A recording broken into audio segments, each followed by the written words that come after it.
வகுத்து கொடுத்தவர் நம்முடைய தளபதியார் அவர்கள். அதனால இன்னைக்கு நேற்று பெய்த முளையில இன்னைக்கு பிழைச்ச காளான் மாதிரி நிறைய பேர் திரையில நடனமாடிட்டு வந்து நாளைக்கெல்லாம் நாங்க முதலமைச்சர் ஆயிடுவோம்னு பேசுறாங்க. தயவு செய்து திராவிட முன்னேற்ற கழகத்தினுடைய வரலாற்று பக்கத்தை இவர்களாம் திருப்பி பார்க்கணும். எதுவுமே செய்யாம மாநாடு போடுறேன், பயிற்சி கூட்டம் போடுறேன்னு போட்டு நேற்று பெய்த மழையில இன்னைக்கு முளைச்ச காளான்லாம் வந்து பேசிட்டு இருக்காங்க. அதை விட இன்னொருத்தர் பனைமரம் ஏறுறேன்னு ஏறினாரு பாருங்க. பனைமரம் ஏறுறவங்களாம் பார்த்தாங்கன்னா ரொம்ப வியந்து போயிடுவாங்க இவர் ஏறுறதை பார்த்து.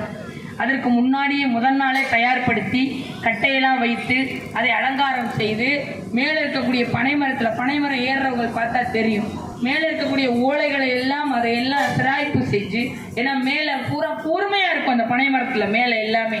அது அப்படியே ஏறும் போது அப்படி வீரத்தோடு ஏறுவாங்க. பனைமரம் ஏறுறவங்களை பார்த்தீங்கன்னா ஏறும் பொழுது அதனுடைய அந்த கூர்மையான அந்த ஓலைகள் அப்படியே குத்தி குத்தி ரத்தம் வந்துடும் பயங்கரமா. ஆனா இங்க ஒருத்தர் அவருடைய பேரையெல்லாம் சொல்லி இந்த சபையினுடைய நாகரிகத்தை நான் கொச்சைப்படுத்த விரும்பல.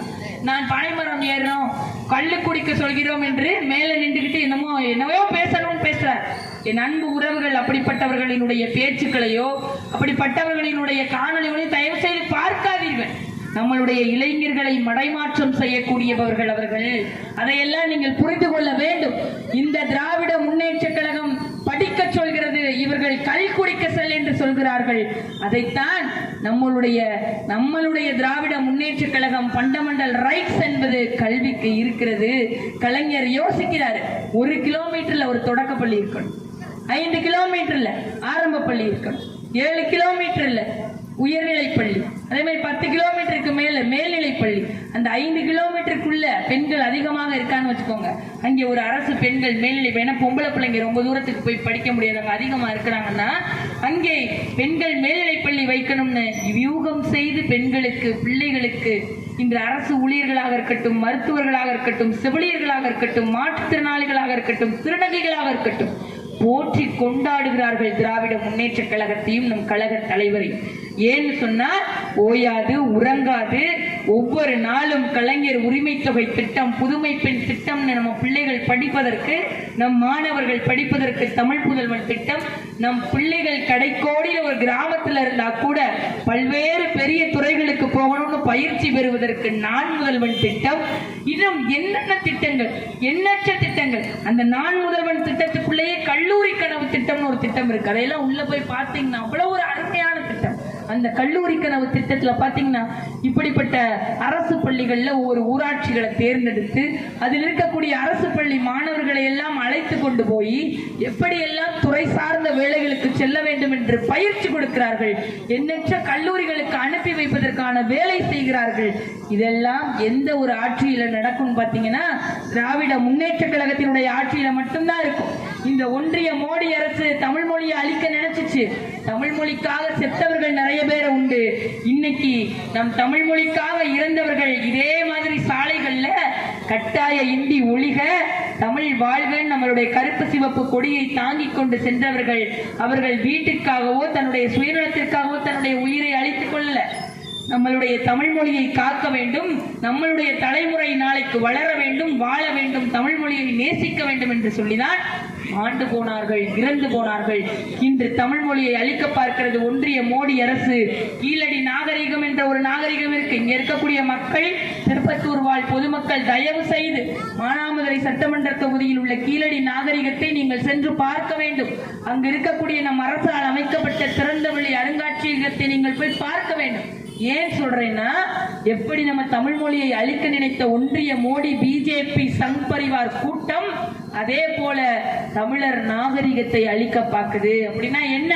கீழடின்னு ஒரு அகழாய்வு நடந்துச்சு பாருங்க, போய் பார்க்கணும். நீங்க எல்லாரும் விடுமுறை காலங்கள்ல பிள்ளைகளை கூட்டிட்டு போய் காட்டுங்க.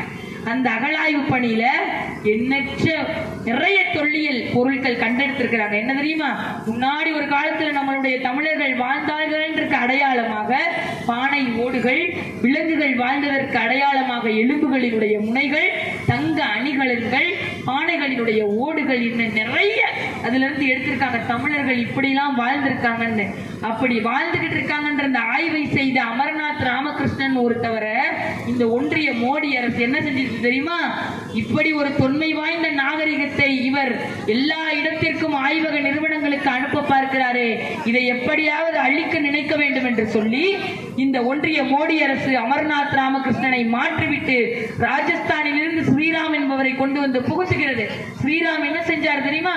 16 குழிகளை மட்டும் தோண்டிட்டு இங்க ஒண்ணுமே கிடைக்கலன்னு சொல்லி கீழடியில் இருக்கக்கூடிய மண்ணை போட்டு மூடிட்டு போயிட்டாங்க. அப்ப இவங்களுடைய நோக்கம் என்ன?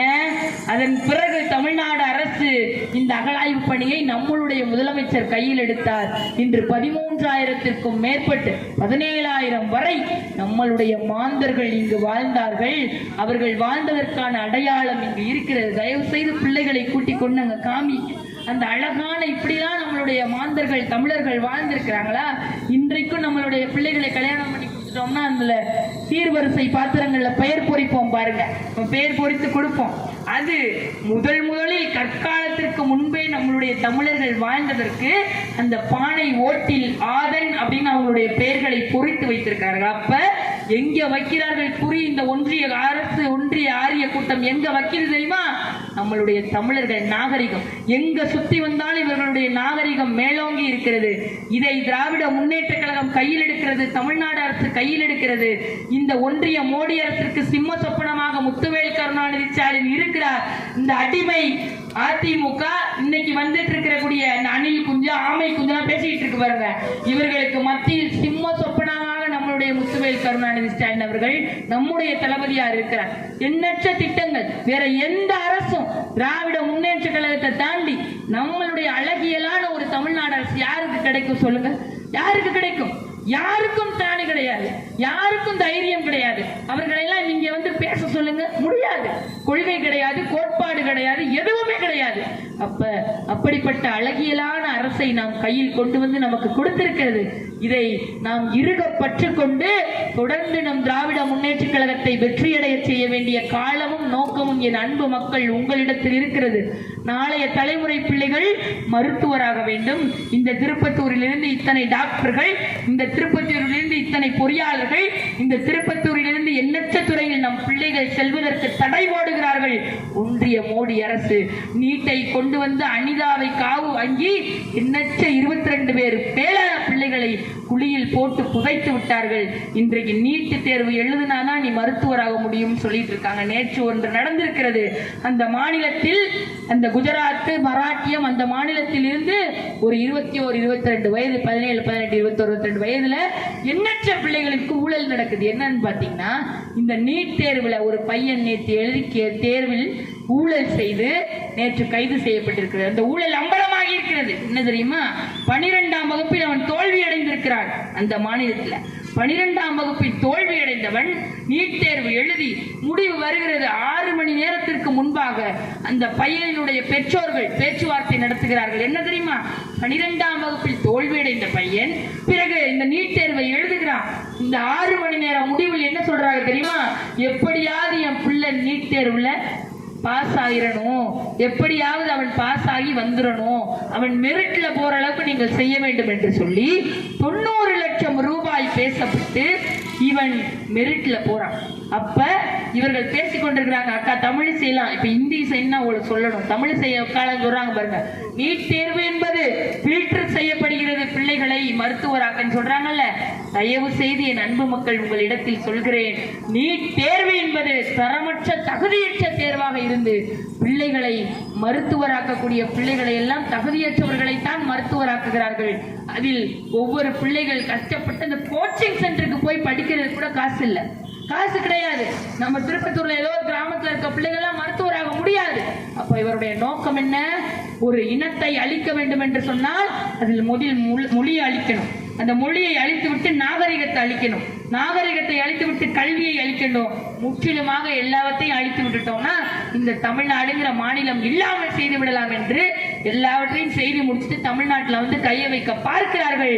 திராவிட முன்னேற்ற கழகம் ஒப்பற்ற தலைவன் நம்முடைய கழக தலைவரும் இருக்கும் வரை ஒருபோதும் இந்த ஒன்றிய அரசு தன்னுடைய ஆட்டத்தை செய்ய முடியாது என்பதை இந்த இடத்தில் திராவிட முன்னேற்ற கழகத்தின் சார்பாக சொல்லிக் கொள்கிறேன். அதனால என் அன்பு மக்கள், நீங்கள் 2026 சட்டமன்ற தேர்தல் என்பது ஒரு தேர்தலில் நிற்கக்கூடியவருக்கோ இன்னொரு எதிர்க்கட்சியில் இருந்து இன்னொருத்தர் நிற்க போறார்களுக்கோ அவர்களுக்கான போட்டி என்று நினைக்கக்கூடாது கூடாது. நீங்கள் இது ஆரியத்திற்கும் திராவிடத்திற்குமான தேர்தல், அவர்களுக்கும் நமக்குமான போட்டி.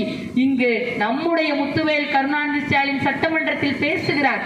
அவர் பேசும் பொழுது வேதனை அடைகிறது. யாருக்கெல்லாம் வேதனை அடைகிறதோ அவர்கள் எல்லாம் நாம் நம்முடைய திமுகவிற்கும் கூட்டணி கட்சிகளுக்கும் நாம் ஓட்டு செலுத்த வேண்டும். ஏனென்று சொன்னால் ஒரு முதலமைச்சர் நின்று கொண்டு அவர் என்ன வேண்டுமானாலும் நினைக்கலாம், அவர் பாட்டுக்கு இருந்துட்டு என்ன வேணாலும் திட்டங்களை அறிவித்து விட்டு செல்லலாம். ஆனால் ஒரு முதலமைச்சர் சட்டமன்றத்தில் பேசுகிறார் பாருங்க, மேலே இருந்து பாம்பு எனக்கு தொங்கிக் கொண்டிருக்கிறது, கீழே மிகப்பெரிய அகழி இருக்கிறது, எங்கு பார்த்தாலும் நெருக்கடி இருக்கிறது, இருந்தாலும் என் உயிரை கொடுத்தாவது என் மக்களை காப்பாற்றுவேன் ஒரு தலைவன் சொல்கிறான் சொன்னா அது நமது முதலமைச்சர் மட்டும்தான். வேற எந்த முதலமைச்சரும் மேல இருந்து பயப்படுறான்.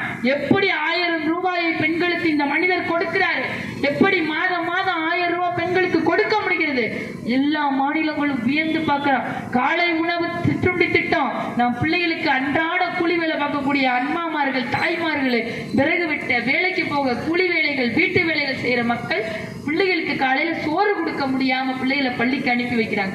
என் பிள்ளை மனப்பாடம் செய்ய, என் பிள்ளை ஞாபக சக்தி அதிகரிக்க உணவு உண்டால் தான் முடியும். அப்படிப்பட்ட உணவை காலையில் உண்டு நீ சென்று படி என்று ஒரு தலைவன் சொல்கிறான். உனக்கு தாத்தாவாக இருக்கிறேன், உனக்கு அப்பாவாக இருந்தாலும் தாத்தாவாக இருந்தாலும் உனக்கு ஒரு அரணாக நான் நிற்பேன், நீ சென்று படி, நான் உணவு தருகிறேன் என்று காலை உணவு திட்டத்தை ஒரு அழித்த முதலமைச்சர் என்று சொன்னால் அது நமது கழக தலைவர் முத்துவேல் கருணாநிதி ஸ்டாலின் மட்டும்தான். நான் ஒரே ஒரு வார்த்தையை சொல்லி முடிக்கிறேன்.